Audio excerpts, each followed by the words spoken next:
Ushbu ko'rib turgan kompozitsiyamizni 2 qop Rodman va Fomix yordamida ishladik desam ishonasizmi? Ishni risunka tushirishdan boshlaymiz va tushirib bo'lgan risunkamiz orqali montaj ishlarini qilib chiqamiz. Va undan so'ng Rodman orqali ob'yom berib chiqishni boshlaymiz.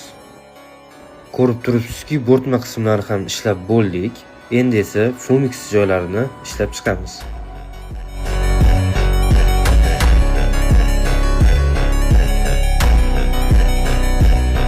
Ishni oxirida esa shkurka orqali tekislab ishlov berib chiqamiz.